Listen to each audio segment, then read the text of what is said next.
Hi everyone, welcome back to another video. If you guys are new here, my name is V. I do lifestyle vlogs and I also do camera reviews. So I do camera reviews not from a tech standpoint. So if you guys are interested in all the specs and the numbers and all the technical stuff, then this is not the place for you, because I do reviews from a normal regular person standpoint, because that's what I would want to see before I get any camera. So I hope that these videos help anyone make a decision before they can buy the camera, and if they are rooting for a certain camera, it helps to make them decide if they're making the right decision or not, because these are the type of videos that I would actually want to watch before I go ahead and make that big purchase. So for today, I'm gonna do a very interesting comparison between the Sony ZV-1F and the DJI Pocket 3.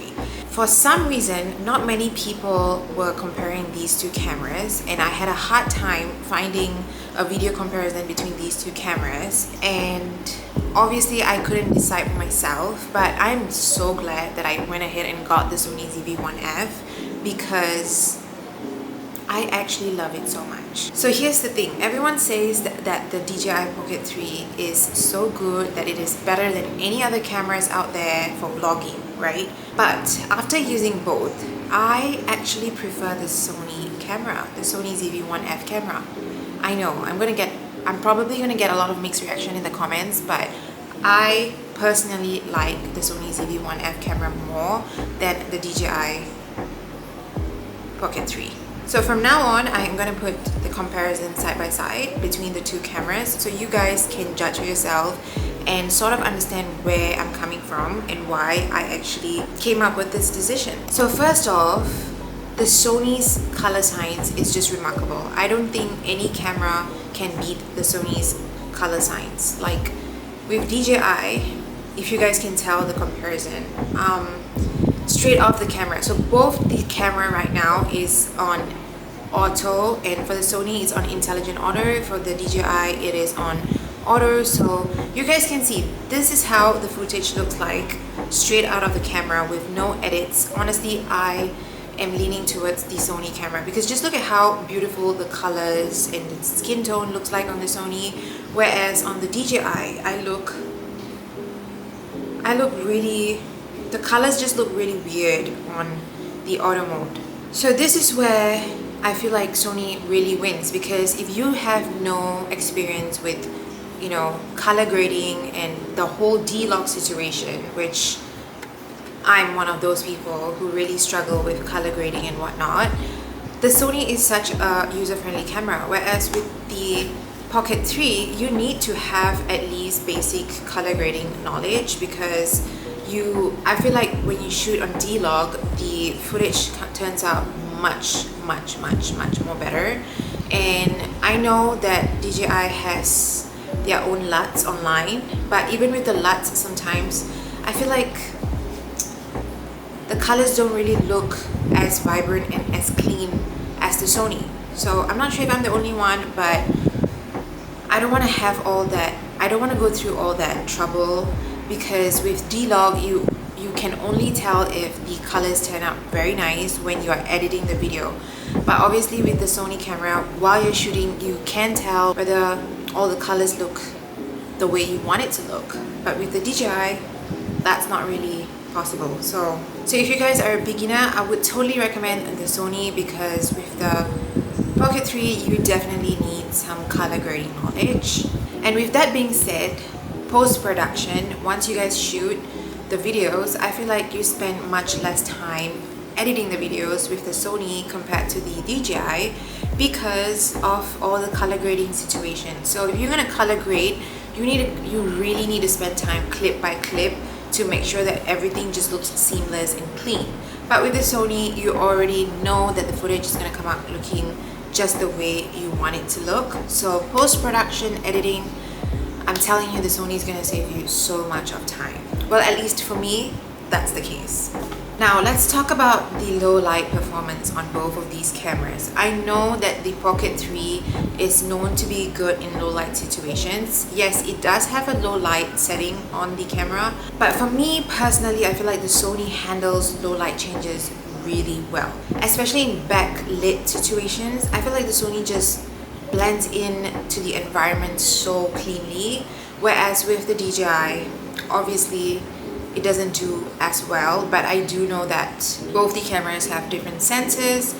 I may be wrong on that part, I'm not really sure, but that's just my assumption based on how the Sony operates on low light compared to the DJI.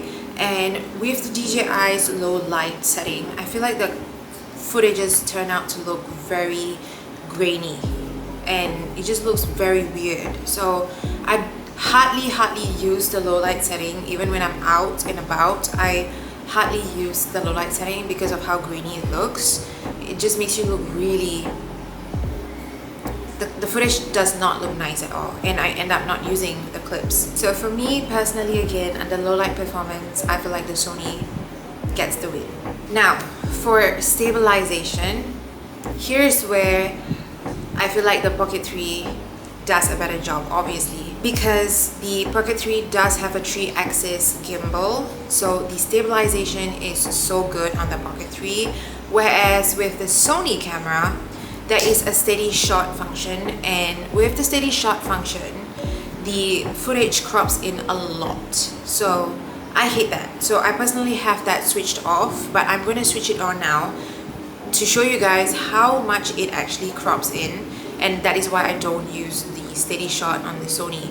But if you guys want stabilized footage, then of course you will need to use the Sony with the stabilization on, but that would mean that you will need to have your arms out much longer, which is, then it just defeats the whole shy girl vlogging camera, because with the DJI you don't have to lengthen out your arms that far off, because it does capture a lot of footage in a much wider angle. Here's the steady shot turned on, and you guys can tell how much of a difference it makes. I am sitting right where I was, and the camera is placed at the exact same position it was placed before, and you guys can tell how much it actually crops in with the steady shot on. So that is that. Moving on, I'm gonna turn off the steady shot now so that I can continue filming this video. Now we're gonna talk about portability. I know many people feel that the Pocket 3 is such a small camera, it's very portable, but the Sony ZV-1F is also very compact and very small, and I usually can slip it into my pockets.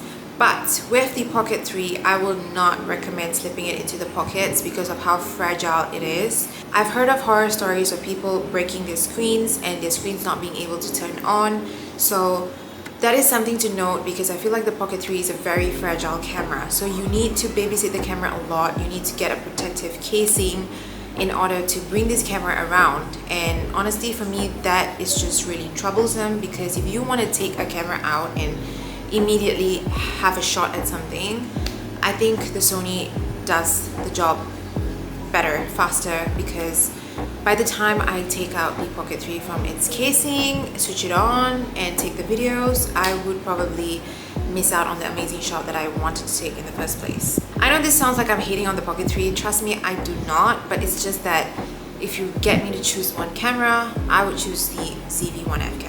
Now, talking about audio, both these cameras do have built-in audio system, and for some reason I feel like the Sony has a better built-in audio, whereas with the DJI it comes with, if you guys get the creator combo, it comes with a microphone, and it does much better with the microphone. But with the Sony camera, the audio quality is actually pretty amazing even without an external mic. So you guys don't actually need to invest in a mic if you don't want to. It has pretty good audio quality. So that's that for the audio part. Last but not least, I am going to talk about the battery. Now, here's the thing. The battery on this Sony is absolute shit. It is absolutely shit. But with the Pocket 3, the battery is still standing strong. But with the Sony, I'm sure the battery will be half gone by now. And if you're doing vlogs, you will need to charge it in between. So if you're doing sit down videos like this one, I feel like the longest it can shoot at one go would be about 20 to 25 minutes. So with the Sony camera, it's a good call to have, you know, additional batteries. They do sell battery packs for the Sony cameras, so having that in hand will help a lot, so that once this battery dies, you have another battery to replace and you can continue with filming and it doesn't disrupt the whole filming situation.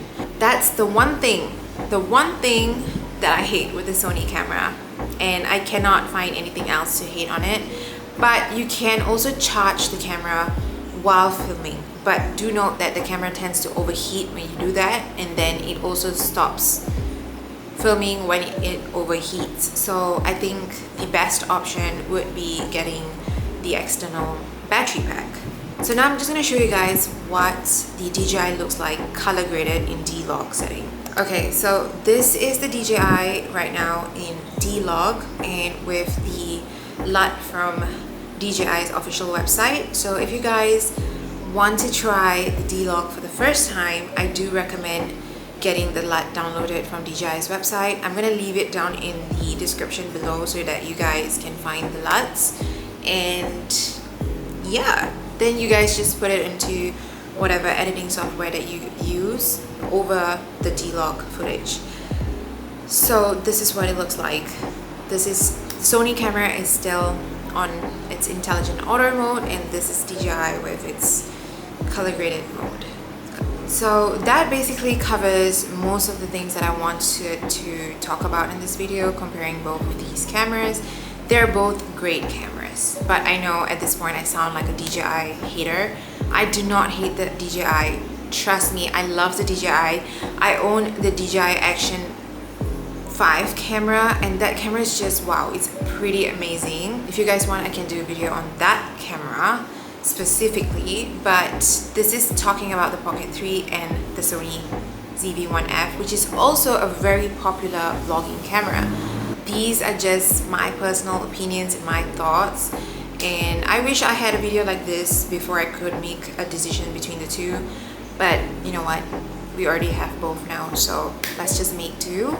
And I hope you guys enjoyed this video and found it useful. And for anyone wanting to purchase or looking to purchase either one of these cameras, I hope I have helped to make that decision for you.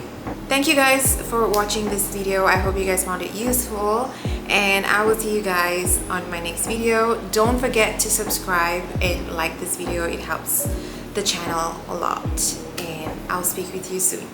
Bye.